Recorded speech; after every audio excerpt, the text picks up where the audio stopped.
We are live, Bet Like Mike Show, WinDailySports.com. Oh, and it's my favorite, I guess, time of the year. It's certainly a time of the year when we start seeing training camp videos and everybody is taking press conferences a bit too seriously. We're at that time of year again, Mr. Mike North. Is it a good time of year for you?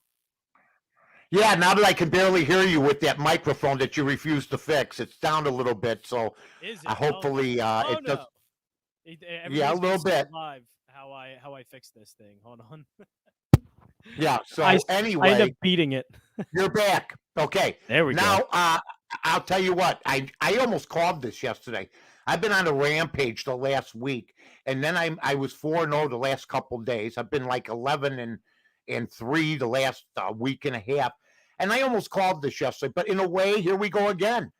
I go 0-3 yesterday, which brings me up this week to 4-3.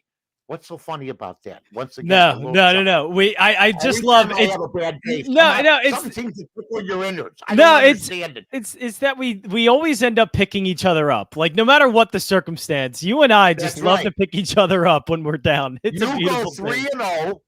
3-0. I go 0-3. We go 3-3. So that we didn't lose if you took all our picks. Now, if you took my picks, you're still up for the last 5 years. Right. So I'm not going to worry about it. And you understand the gambling game. But I sort of had a feeling yesterday, but you got to take what's given to you. I think the bad beat for me, I was getting a 1.5 in the Cleveland Indians, and St. Louis scores a run because the pitcher couldn't throw the ball over the plate.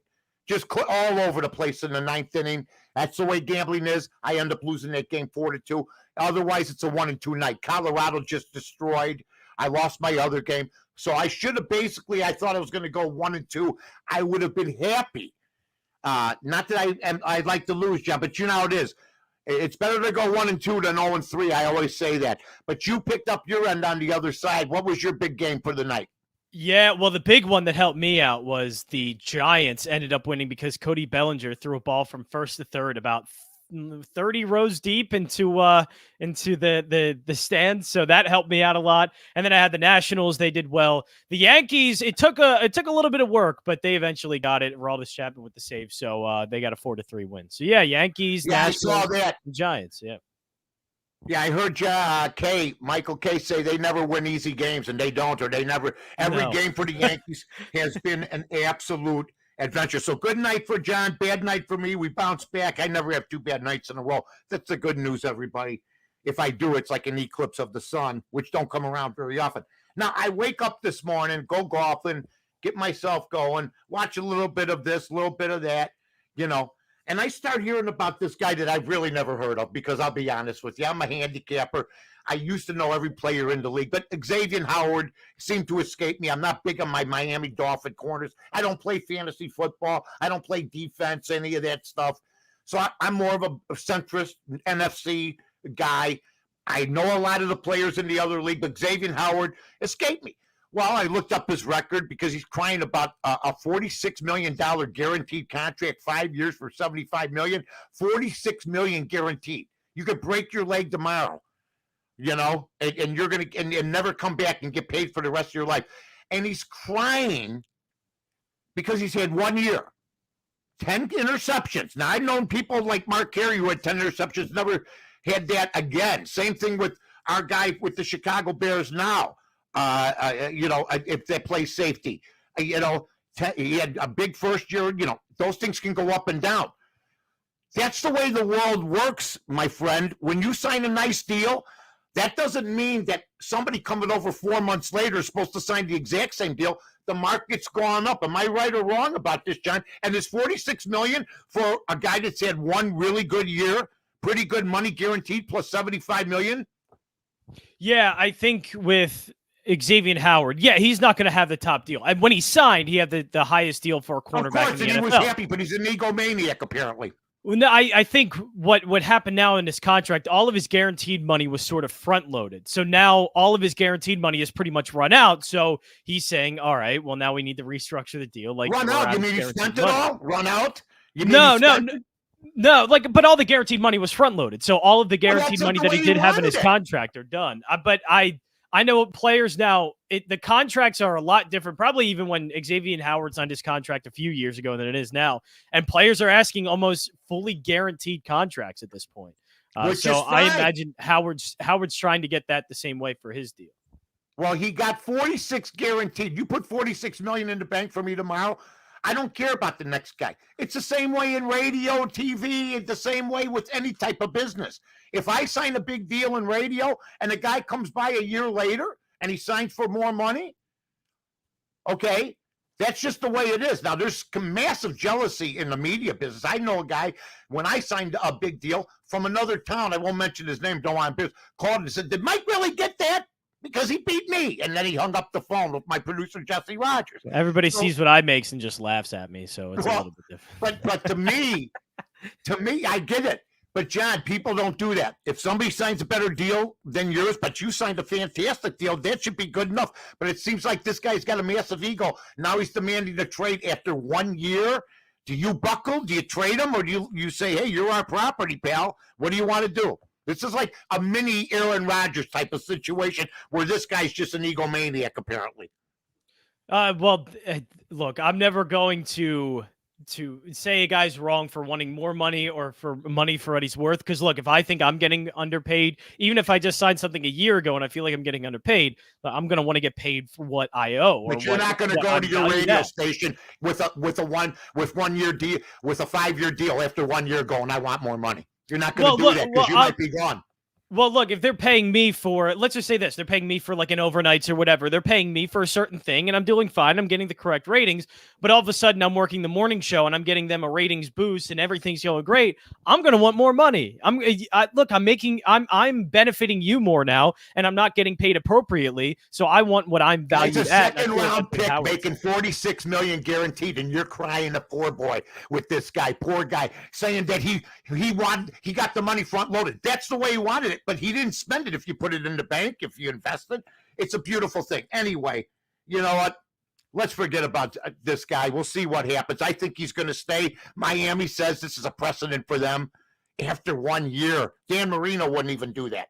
After 1 year. Dan Marino, let's see what he wanted his second year. I don't think he got a boost.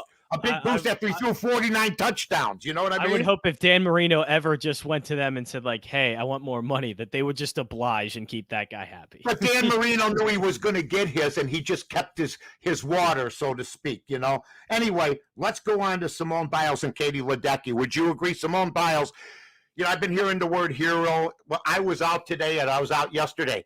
And what you're hearing on TV for Simone Biles, oh, you know what? Nobody knows what she's going through. Let me just take it from a street kid.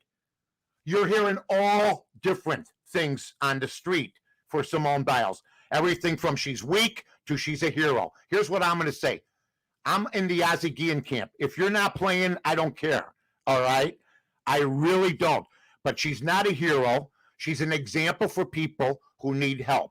There was a guy that I saw on the news today that pulled his kid out of a burning car and burned half his body, folks. You'll see it on the news tonight. Okay? He's a hero. Policemen are heroes. Soldiers are heroes. Somebody who said she was stressed out this week, in my world, is not a hero, but she's an example of what you should do when you're feeling that you're not quite up to it. And that's what I think she's doing. I think Katie Ledecky is now the new look.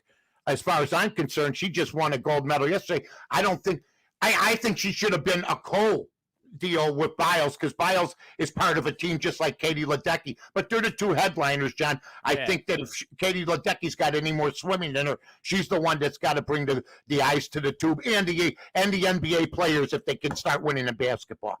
Yeah, those two, Biles and Ledecky, are the two headliners when it comes to the Olympics for the U.S. and maybe the Olympics in general. But yeah, there's one thing in particular I can't stand when we have these conversations. Like, I see people just all talking about it. It's the one thing that drives me nuts is when a player is injured and then all of a sudden everybody becomes a bleeping doctor.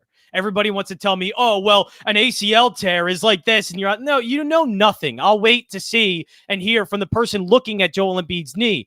And then all of a sudden, when something like this comes out, everybody's a mental health expert and wants to tell me what the diagnosis. No, we don't. To me, If she is out and she's having mental health problems, then good. I don't need to know about it. Like, not even in that way, but like if she tells me there's a mental health problem, I will respect that. I don't need to dig deeper. I don't need to know what it is. But you do it. I'm with you 100%. You didn't hear me give a diagnosis or anything. Right. Hey, you know what? If you're not here, see you later. My diagnosis is about this. She's not a hero. She didn't answer the bell. In my world, the way I was raised, I was taught to answer the bell for whatever I had to do. I had to carry burdens. John's had to carry burdens. Paying the bills is carrying a burden. Stress happens to everybody. Everybody. Ask my wife. Everybody's a little mentally deranged at times. So she's not a hero. She's an example of what you should do when you have a problem. That's what she is. She's an example of what you should do. It takes guts to do what she did, regardless of what the situation is. It takes tremendous amount of nerve. She said she had to be strong to do that. She had to be strong to say this. I wasn't completely happy about it. I'm not going to be like, I'm not diagnosing her, but don't call her a hero. Not in my circle, not with the people I grew up with. And I think Katie Ledecky is not a hero. She's somebody that did what she was supposed to do, and she had the mental strength to carry on with it. Yeah, I think Simone Biles has handled this so well, and she's done a great job. And I think that's certainly setting a very good example. And look, she's been out there helping her team out, and that is something very courageous, knowing that the entire world is talking about her. But for the people like prodding on like, oh, what could really be wrong? Like how much pressure could there really be? Right. Like, we don't know, because we create the own pressure. Like I just let Simone Biles figure it out. And I think she deserves the privacy. I think she deserves her own time to figure out what's going on.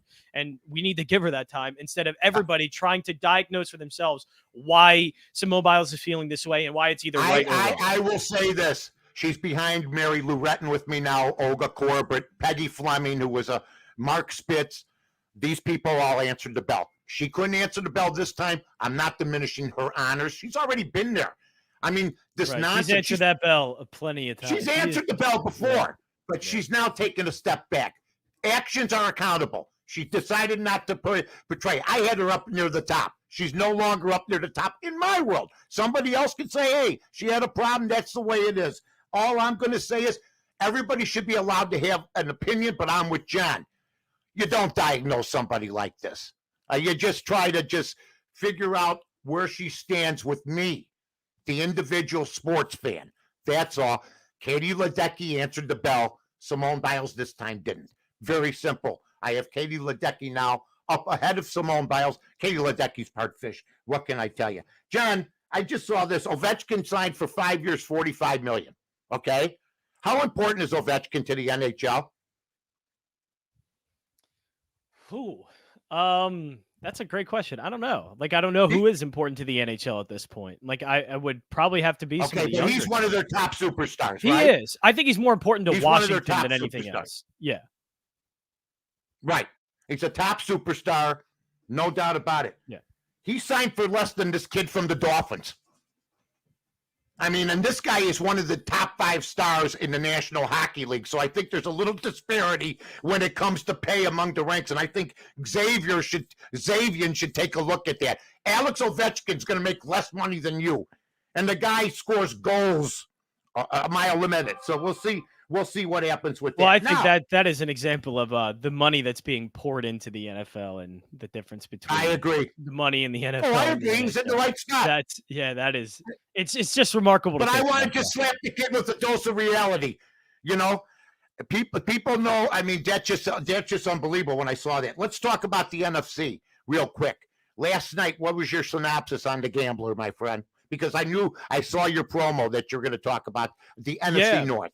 The Packers to me are still the best team, and like there have been off the field issues for probably 3 years now, and it's never affected them. They've been to the NFC Championship twice, but I do think if there's a team in the NFC North I do like to improve and be good, I think it's the Bears. They just have to figure out the quarterback thing, and not even figure it out, just like get decent quarterback play. They got decent quarterback play for Mitchell Trubisky by the end of it, and he got them to the playoffs, and they were 8-win team. You know, like this isn't. this is a pretty good Bears team. To me, the Vikings have so many problems on defense, and they try to address it in a very poor fashion. So I think the Vikings are not going to be very good. I think that's a 6-7 win team. The Lions could be one of the worst teams in all of football, but I truly do think the Bears have a shot here of getting second and maybe back into the playoffs for sure. There was a Twitter poll yesterday in Chicago for ESPN 1000. Who's the most important Bear this year? Do you know what everybody said? 75% of the people. Justin Fields. If Justin Fields is the most important Bear, we're not going anywhere this year. I'm with you. I've heard very little rumblings about the Bears. It's been Minnesota, Green Bay automatically. Detroit's not going to do much, but they could maybe get ahead of the Bears. It seems like the Bears are being disrespected. I thought they're taking. I would have liked to have seen them come back with Trubisky. They come back with Dalton. If Dalton wins those first couple games, Fields may not see the field this year. They're going to be in the hunt. The last thing you want to do if you're Nagy is bring Fields out. I was just shocked that 75% of the people think the most important Bear is going to be a kid that may sit on his ass this year. You need big years out of Khalil Mack. You need big years out of Andy Dalton, David Montgomery, Allen Robinson. That defense. You got rid of. Are you people all nuts? My God. That means they're just dismissing this year, John, if that's what they're really thinking. Don't you believe that?